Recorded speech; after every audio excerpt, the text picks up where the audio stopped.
नमस्कार दोस्तों। वो एक कहावत है, मन चंगा तो कठौती में गंगा।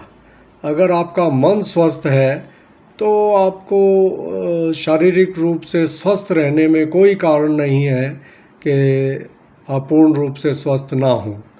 ये मन ही है आपका जो आपको न्यून विचारों से जोड़ता है और आपके आभामंडल को प्रभावित करता है।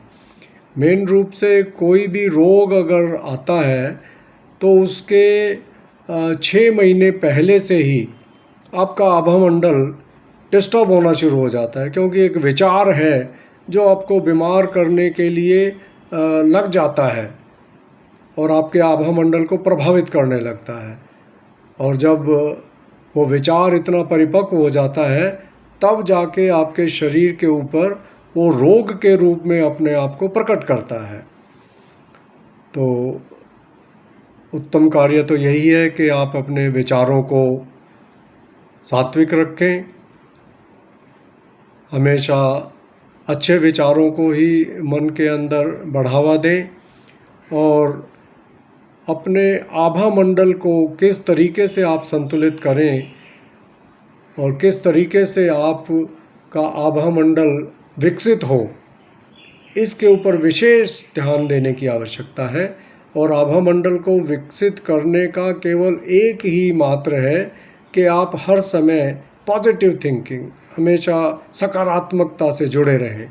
जितना ज़्यादा आप सकारात्मक विचारों से जुड़े रहेंगे उतना ही आपका मन शांत रहेगा, मन में संतुष्टि रहेगी और आपके शरीर के भीतर जो पंच तत्व जो काम करते हैं, पृथ्वी जल अग्नि वायु आकाश, उनका एक जो विराट स्वरूप में जो पूरे ब्रह्मांड में जो संतुलन है, उसी का प्रारूप आपके शरीर के भीतर जो आपका शरीर रूपी जो पिंड है, ये भी एक ब्रह्मांड का ही एक हिस्सा है, लेकिन उसके अनुपात अलग हैं।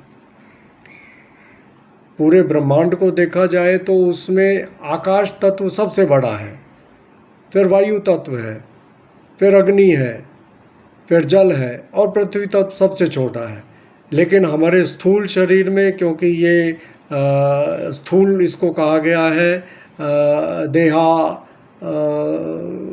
का भाव ज़्यादा है इसमें, इसलिए स्थूल तत्व सबसे ज़्यादा रहता है। उसके ऊपर जल तत्व उससे कम है, जिसको हम सभी जानते हैं कि विज्ञान में भी कहा गया है कि हमारे शरीर में 70% जल तत्व रहता है। तो जल तत्व के ऊपर अग्नि तत्व है, अग्नि तत्व के ऊपर वायु तत्व है और वायु तत्व के ऊपर जो है आकाश तत्व है।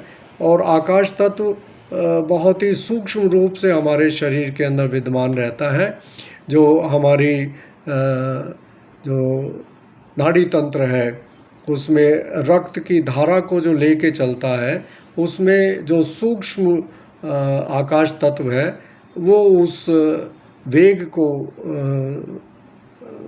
जो हमारे रक्त का जो संचार है उस वेग को वो निर्धारित करता है।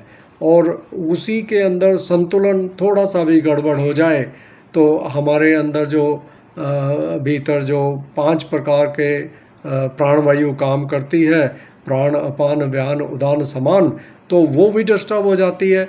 जब उसके डिस्टर्ब होने से फिर अनेक तरीके के रोग बन जाते हैं। तो अगर देखा जाए तो वात रोग हमारे शरीर में सबसे ज़्यादा होते हैं, उसके बाद जो है फिर पित्त रोगों की आती है और फिर कफज रोगों की, फिर कफ के द्वारा जो है जो रोग जनित होते हैं।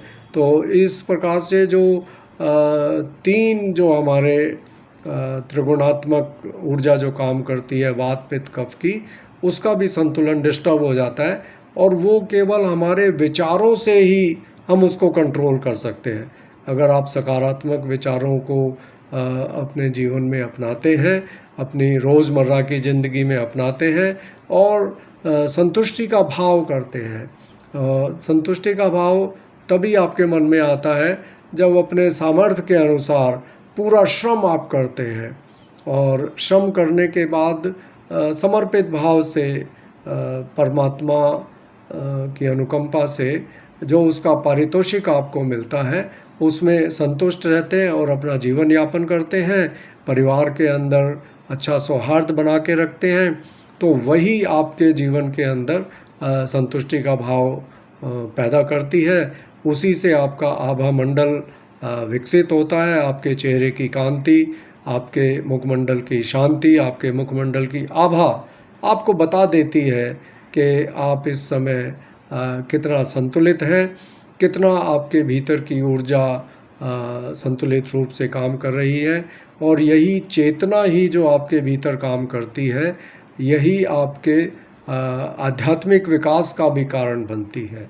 और जब आप अनुभव करते हैं कि आप पूर्ण रूप से संतुलित हैं, सात्विक हैं, खान पान संतुलित है, सात्विक है, तो आपका आध्यात्मिक स्तर अपने आप ऊपर उठने लगता है। तो अब हम इसमें बात कर रहे हैं कि आभा मंडल को विकसित करके किस तरीके से रोग से मुक्ति पाई। अगर मान लिया रोग हो भी गया है तो रोग का निवारण करने के लिए पहले अपने आभा मंडल को आपको प्रक्षालित करना पड़ेगा। आपको अंतर्मुखी होकर, अंतर चेतना से जुड़कर ये सुनिश्चित करना पड़ेगा कि आपका शरीर के अंदर असंतुलन किस कारण से है, किस चक्र से जुड़ा हुआ है, और उस चक्र के से जुड़ा हुआ जो अंग है जो प्रभावित हो गया है, उसकी ऊर्जा को, नकारात्मक ऊर्जा को आपको अपने आभा मंडल से बाहर निकालना पड़ेगा। उसके निष्कासन की एक क्रिया होती है।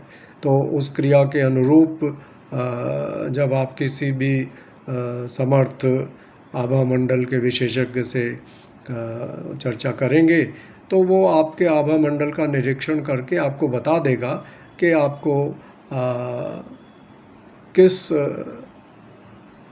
अंग के द्वारा आभा मंडल आपका डिस्टर्ब है, उसकी नकारात्मक ऊर्जा को बाहर करने का मार्ग बता देता है वो, और कर देता है, और आपका आभा मंडल धीरे धीरे संतुलित होने लगता है। ऐसा नहीं है कि जो रोग आपको 6 महीने के प्रभाव के कारण विकसित हुआ है वो तुरंत ठीक हो जाएगा।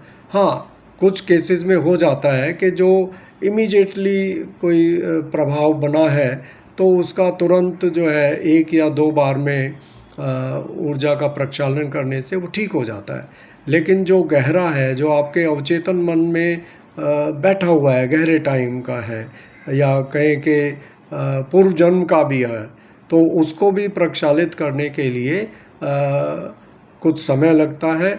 उस समय को आपको देना पड़ेगा और ये सुनिश्चित करना पड़ेगा कि आपको वो प्रभावशाली क्रिया आपके ऊपर अप्लाई की जाए।